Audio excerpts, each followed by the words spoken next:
Hello and welcome to my quick build and paint of this Games Workshop all-terrain Scout Transport. It's only after emptying the box and checking nothing's left in there, you realise you don't get much for your money. But whoa, what's happened here? Something actually useful inside a Games Workshop box? That's it, I've changed my mind, it's well worth the money for the decal sheet alone. It was only after a few days later that someone reminded me the scrap plastic in the box could actually be used to make something. So after rummaging through my bin, I think I've found all the parts that came in the set. One thing I do dislike is when instructions start from part 1 and count upwards, whilst the sprues have their numbered parts all over the place. I'll explain what I mean while you watch how much it takes to scrape the mould line off one part. If the parts on the sprue were numbered, say, 1 in the top left all the way through to 100 in the bottom right, and the instruction asked for part 92 first, you would know to look near the bottom right. I'm fairly confident every other model maker on the planet does this, and it's so much easier in finding the parts.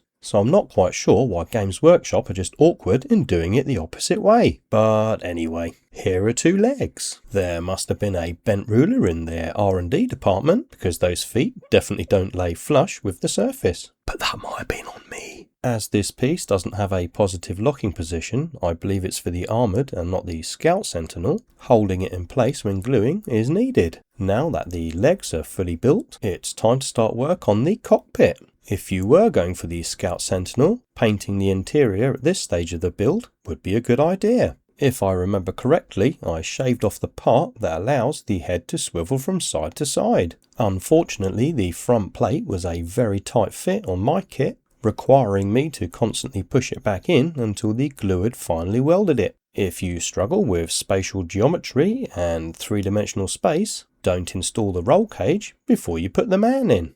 If, like me, after installing the exhausts on the back of the model, would prefer the covers to look more realistic, you'll need a small drill to finish the job that Games Workshop only half finished. After each hole has been drilled out, a touch of Tamiya Extra Thin will smooth out all the rough edges. In my opinion, it looks much better for taking these steps. In the set, you get 6 weapons for the right hand side, which are push fit, which is handy, 2 useless things and a chainsaw for the left hand side. A special bonus is if you follow the instructions properly, the chainsaw is articulable. As for the utility pods on the side of the cockpit, you get 6 parts and a random shotgun. I am building a take on the Armoured Sentinel, but would still like the interior to be a little bit visible. To achieve this, all that's needed is to drill out the corners of the area you want to cut away, grab a hobby blade and start connecting the holes together, and then just remove the plastic. Again, I'm not quite sure why Games Workshop filled these little windows, but maybe I'd have to pay more for the kit if they removed some of the plastic for me.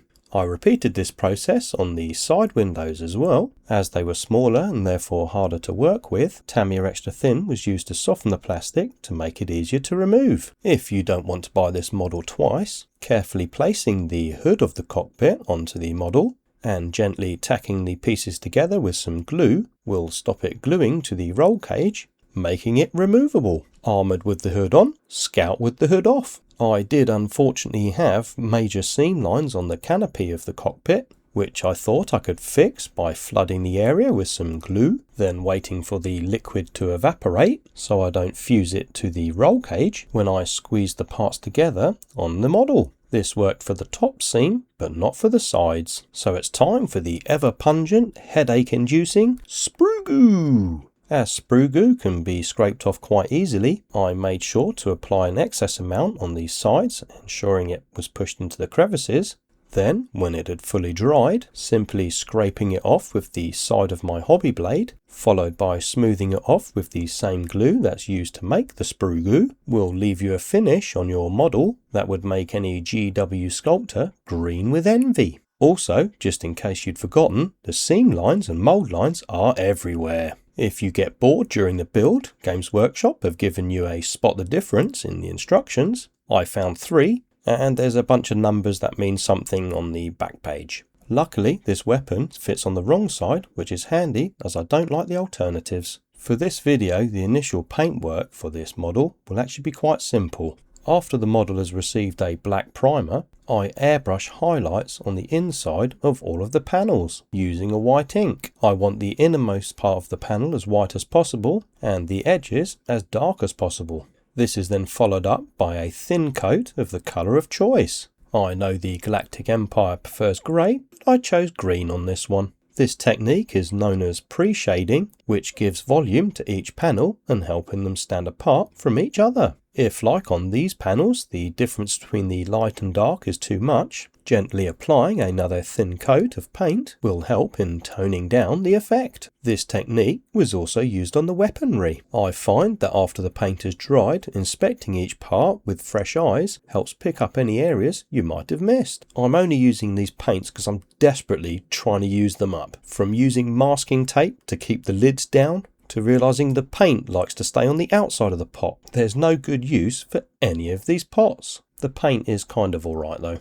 I'll be keeping the painting quite reserved on the rest of the model, as my ultimate goal for this figure is to make it look more realistic rather than a typical Warhammer painting. I want this to look more like a tank with legs, so bright colours or metallic parts that stick out that would catch the light wouldn't fit my vision for this figure. I apply Bugman's Glow on the black straps to provide a little bit of weathering, and Agrax Earthshade on all of the metallic parts that I painted. This was only really done to tone down the effects of the metallic paints. I also decided that I was going to use the missile, but not in the way the instructions wanted me to. With that painted, it's time to paint some very pale, unrealistic skin on purpose. Rakarath flesh was used to coat those areas, followed by a skeleton horde wash to define all the little creases and crevices. And trust me, this isn't a secret skin recipe, it's bad on purpose. Again, Agrax Earthshade was used to coat all of the uniform on the little figure.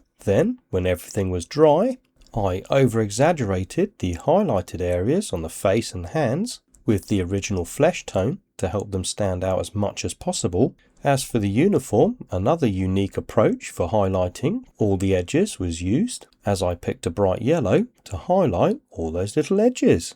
Again, I'm not trying to make it look pretty, there is a reason for this. I also repeated this for his little chair. Now, I don't intend to ever display this model with the canopy open, but I'd still like the interior to be a little bit visible. That's why I cut the windows out, and the only way to make out any detail would be to use high contrasting colours. As can be seen here, he's easier to see and make out. To help me use up more of the paint, I coated the tips of the missiles red, and painting a black circle on the larger missile makes up for the fact I forgot to drill out a hole. Although I'm applying stencils to the model later, reaching the missile would be difficult, so applying them now is a must for me. I don't like applying decals on an unvarnished surface, but it's only a small piece, so I'll let it go this time. When it comes to gluing the body of the model to the legs, it would normally be glued straight, but I actually want it at an angle.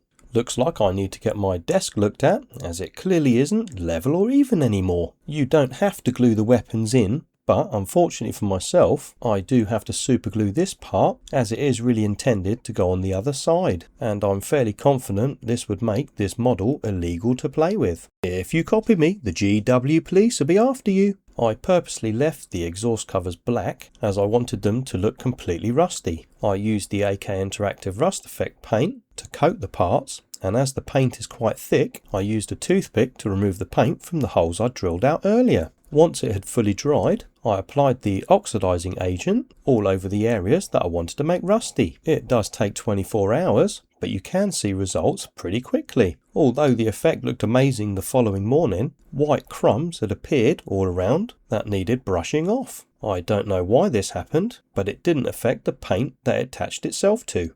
Although I'm calling this model tabletop ready, it could do with a dark wash all over and an edge highlighting to help it pop and stand out on the battlefield, which is what I would probably do if I was going to play with it. But those two actions would kind of destroy what I'm going to do to the model in the next video, which is where I'm going to apply some non-standard decals, play with enamel washes, open some scary oil paints, apply some multicoloured polka dots, use a very long thin brush, play with a sponge, use a tiny teeny brush, And if I don't completely mess it all up, try to make a diorama out of it. Thanks for watching and have fun!